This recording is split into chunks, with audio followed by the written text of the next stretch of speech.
बिस्मिल्लाहिर्रहमानिर्रहीम। अस्सलाम वालेकुम जी, कैसे हैं आप सब? उम्मीद करती हूँ बिल्कुल ठीक होंगे। अल्लाह ताला आपको बेशुमार रहमतों और बरकतों से नवाज़े, खुश रहें, आबाद रहें, आमीन सुम्मा आमीन। आज मैं आपके लिए कड़ी पकोड़ा की ऐसी लाजवाब रेसिपी लाई हूँ जिसे देखते ही मुँह में पानी आ जाए। मैं आपको ऐसी टिप्स एंड ट्रिक्स बताऊँगी कि कड़ी तो लाजवाब बनेगी, लेकिन इसके जो पकोड़े हैं ये भी बहुत उम्दा, शानदार और खुशबूदार बनेंगे। तो चलिए अपनी रेसिपी शुरू करते हैं। बिस्मिल्लाहिर्रहमानिर्रहीम। सबसे पहले कड़ी बनाने के लिए चाहिए दही या लस्सी। दही या लस्सी जो भी इस्तेमाल करें, इसका थोड़ा खट्टा होना ज़रूरी है। इसलिए कि जब भी हम कड़ी बनाते हैं, इसका अच्छा बनने का दारोमदार जो है, एक तो दही खट्टा हो, अगर 1 दिन पुराना हो तो ज़्यादा बेहतर है। दूसरा बेसन, किसी अच्छी जगह से या फिर चक्की से खरीदें, ये बिल्कुल ओरिजिनल होना चाहिए।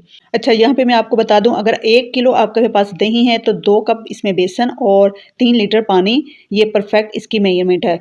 और अगर आपके पास आधा किलो दही है, 1 कप बेसन और 1.5 लीटर पानी इसमें शामिल होगा। अगर आप इसी मेजरमेंट के साथ बनाएंगे तो आपकी कड़ी बेहद मज़े की बनेगी।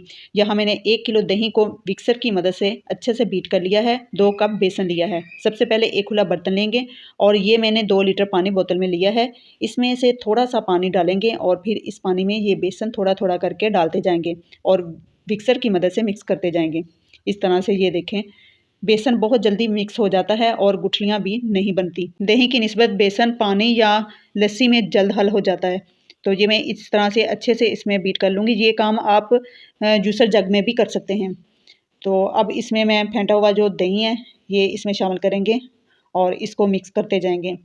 और इसी बाउल में जो बाकी बोतल का पानी था वो भी डालकर इसको साफ़ कर लेंगे। ये बाउल भी हमारा साफ़ हो जाएगा। और ये अब तकरीबन 2 लीटर मैंने पानी डाल दिया है और अब इसको अच्छे से मिक्स करेंगे। इसमें 1 लीटर पानी मैं और शामिल करूँगी। अब मैंने यहाँ पे 1 लीटर और पानी इसमें शामिल कर दिया है। ये 3 लीटर पानी, 1 किलो दही और 2 कप बेसन का मिक्सचर रेडी है। अब इसको रखते हैं एक साइड पर। तो चलें इसके दूसरे स्टेप की तरफ चलते हैं। बिस्मिल्लाहिर्रहमानिर्रहीम। कड़ी बनाने के लिए सबसे पहले एक बड़ा बर्तन लेंगे और इसमें 1 छोटा कप ऑयल का डाल देंगे। और जब ये ऑयल गर्म हो जाए तो इसमें 2 टेबलस्पून लहसुन का पेस्ट शामिल करेंगे। अब इसको इतना पकाना है कि सिर्फ इसकी अच्छी सी खुशबू आना शुरू हो जाए। जब इसकी अच्छी सी खुशबू आना शुरू हो जाएगी तो इसमें एक बड़े साइज़ की प्याज कटी हुई शामिल कर देंगे और अब इसको भी हल्का सा फ्राई करेंगे। प्याज सॉफ्ट हो जाए और इसका पानी खुश्क हो जाए, इसको भी हमने गोल्डन फ्राई नहीं करना। अब इसमें जो पाउडर मसाले जाएंगे, इसमें 2 टेबलस्पून कसूरी मेथी, 1.5 टेबलस्पून नमक का है, 2 टेबलस्पून लाल मिर्च का है और 1 टेबलस्पून हल्दी का है। फिर ये छोटा सा टमाटर कटा हुआ है और 4 हरी मिर्चें हैं। अब इन मसालों को हम इसमें शामिल करेंगे और हल्का सा इसको भून लेंगे। फिर इसमें ये टमाटर और हरी मिर्चें ये भी शामिल कर देंगे। अब इसको हमने ज़्यादा भूनना नहीं है, टमाटर के पानी से जो हमारे मसाले हैं ये जलेंगे नहीं। तो अब इसमें जो हमने मिक्सचर बनाया था दही और बेसन का, ये शामिल कर देंगे। मिक्सर शामिल करने के बाद हमने इसको ऐसे ही छोड़ नहीं देना, तब तक चम्मच चलाएंगे जब तक इसमें एक उबाल ना आ जाए, वरना क्या होता है कि बेसन बेस में जम जाएगा, गुठलियाँ बनना शुरू हो जाएंगी, जिन्हें बाद में हैंडल करना बहुत मुश्किल होता है। इसलिए उबाल आने तक इसमें चम्मच चलाएंगे। तो अब यहाँ पे 8 से 10 मिनट तेज़ आंच पर मैंने इसे पकाया है। अब ये नीचे नहीं लगेगी, बेसन थोड़ा पक चुका है। अब ये एक बैलेंस से पकती रहेगी। इस पॉइंट पर फ्लेम की आंच बिल्कुल धीमी कर देंगे और इसको 2 घंटे पकने के लिए छोड़ देंगे। जैसा कि कड़ी के नाम से ही ज़ाहिर है कि कड़ी वही हो अच्छी बनती है जो कड़ कड़ के पके, अच्छी तरह से कड़े। तो ये 2 घंटे ऐसे ही गुजर जाएंगे, पता भी नहीं चलेगा, क्योंकि अभी हमने पकौड़ों का सामान भी तैयार करना है।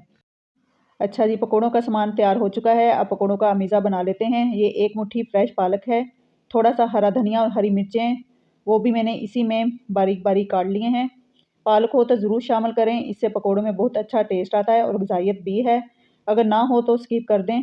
और ये छोटे 2 साइज़ के आलू थे जिसको मैंने बारीक लंबाई में इस तरह से काट लिया है। और ये 2 प्याज लंबाई में, ये भी मैंने रफली से लंबाई में काट लिए हैं, इसको भी शामिल कर देंगे। अब ये 2 कप बेसन है, ये मैंने किस कप से नाप किया है ये मैं आपको दिखा देती हूँ। ये देखें, ये कप है, इसी कप से मैंने कड़ी में जो बेसन शामिल किया था 2 कप, इसी से नाप किया था। और ये भी मैंने इसी कप से बेसन नाप किया है, ये इसमें शामिल कर देंगे।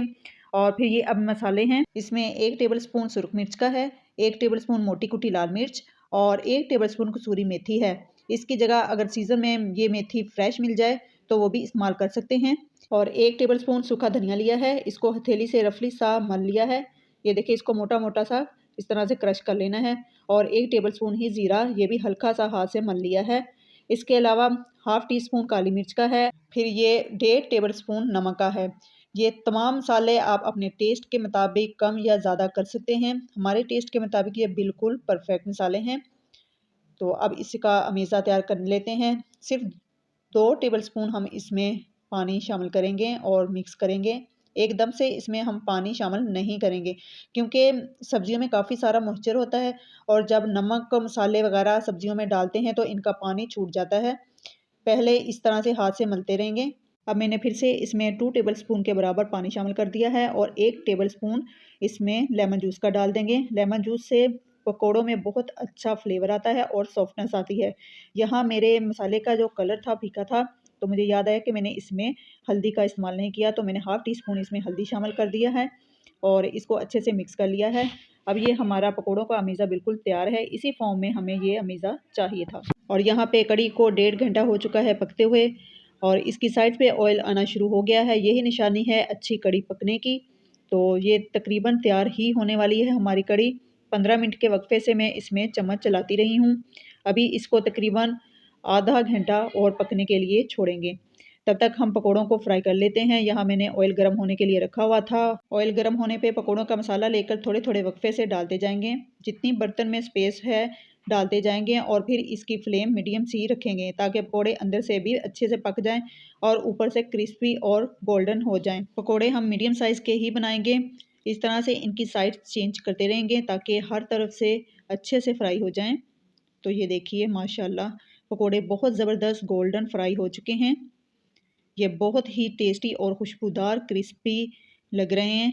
ये देखिए ज़रा इनकी लुक बहुत ही ज़बरदस्त बने हैं, क्योंकि ये घर में पकोड़े बनाए जा रहे हैं। घर में बनाए जाने वाले पकोड़ों में थोड़ी सी ज़्यादा चीज़ें डाली जाती हैं, जैसे आलू, पालक, मेथी, इसको ज़्यादा फ्लेवरफुल बनाने के लिए। क्योंकि जिस दिन कड़ी बनती है ना, उस दिन पकोड़े तो सबने ही खाने होते हैं। अगर सिर्फ बेसन के पकोड़े हों तो वो मज़ा नहीं आता।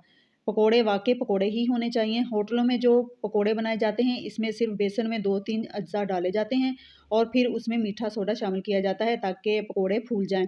उसको आप पकोड़े नहीं बल्कि बेसन के भल्ले कह सकते हैं। असल पकोड़े तो यही होते हैं जो हम घर में बना रहे हैं और ये बहुत ही मज़े के क्रिस्पी पकोड़े बनते हैं। इस तरह से बाकी एक दफ़ा के पकोड़े भी मैं फ्राई कर लूँगी और यहाँ पे कड़ी जो है ये हमारी बिल्कुल रेडी हो गई है। बस यही कंसिस्टेंसी होनी चाहिए कड़ी की, क्योंकि पकोड़े जब हम ऐड करेंगे तो पकोड़े कड़ी जज़्ब करेंगे और ये और भी थिक हो जाएगी और नेक्स्ट डे तो ये और भी ज़्यादा थिक हो जाती है। अब मैंने एंड वाले जो पकोड़े थे वो कड़ी में शामिल कर दिए हैं। फ्लेम को हमने बंद कर दिया है और इन पकोड़ों में से भी थोड़े से पकोड़े और रख लेते हैं, क्योंकि सब ने पकोड़े खाने भी हैं। इसलिए मैं ज़्यादा ही पकोड़े बनाती हूँ और ये पकोड़े जो हैं ये मैं कड़ी में शामिल कर लेती हूँ। मैं जब भी कड़ी बनाती हूँ तो कुछ ज़्यादा ही कड़ी बनाती हूँ, क्योंकि ये ख़ास चीज़ है और मैं अपने रिश्तेदारों और या हमसायों में भी ज़रूर देती हूँ। सबको मेरे हाथ की कड़ी पकोड़ा बहुत पसंद है। तो अब क्या करते हैं कि इसको थोड़ा तड़का लगा लेते हैं। इसके लिए मैंने ये थोड़ी-सी साबुत लाल मिर्चें, कड़ी पत्ता और 1 टीस्पून साबुत ज़ीरा लिया है। हाफ़ कप ऑयल जिस ऑयल में पकोड़े बनाए हैं इसी में से ले लिया है। ये चीज़ें इसमें ऐड करेंगे और 20 सेकंड के लिए फ्राई करेंगे। इसको हमने जलाना नहीं है, हल्का-सा बस इसको फ्राई करेंगे और फिर गरमा-गरम कड़ी के ऊपर डाल देंगे। तड़का लगाने से कड़ी को 4 चाँद लग जाएँगे। बहुत ही मज़ेदार लाजवाब कड़ी पकोड़ा तैयार है। आप इसे गरमा-गरम तंदूरी रोटी, चपाती के साथ सर्व करें। नाश्ते में ये पराठे के साथ तो बहुत ही ज़बरदस्त लगती है। दोपहर में व्हाइट चावल के साथ सर्व करें। इसके साथ व्हाइट चावल बहुत ज़बरदस्त लगते हैं। इस टाइम शाम है तो मैं इसके साथ बना रही हूँ गरम-गरम फूली हुई चपातियाँ। तो ये हमारी गरमा-गरम रोटियाँ तैयार हैं। तो अब थोड़ा-सा टेस्ट करके देख लेते हैं कि हमारा कड़ी पकोड़ा कैसा बना है। ये हरा धनिया और हरी मिर्ची मेरी बेटी काट रही थी, तो ये अभी कड़ी पर गार्निश करना बाकी है। इस प्लेट में हरा धनिया और हरी मिर्चें थोड़ी गार्निश कर लेती हूँ। टेस्ट कर लेते हैं। बिस्मिल्लाहिर्रहमानिर्रहीम। माशाल्लाह से बहुत ही बेहतरीन ज़ायकेदार कड़ी पकोड़ा तैयार हुआ है। आप इस रेसिपी को ज़रूर ट्राई कीजिएगा। आई होप आपको मेरी ये आज की रेसिपी अच्छी लगेगी। अच्छी लगे तो लाइक शेयर ज़रूर कीजिएगा और चैनल पर नए हैं तो चैनल को सब्सक्राइब ज़रूर कीजिएगा और बेल आइकन को ज़रूर प्रेस करें, ताकि मेरी हर नई आने वाली वीडियो का नोटिफिकेशन सबसे पहले आपको मिले। मिलते हैं एक नई मज़ेदार रेसिपी के साथ। तब तक के लिए अल्लाह हाफ़िज़।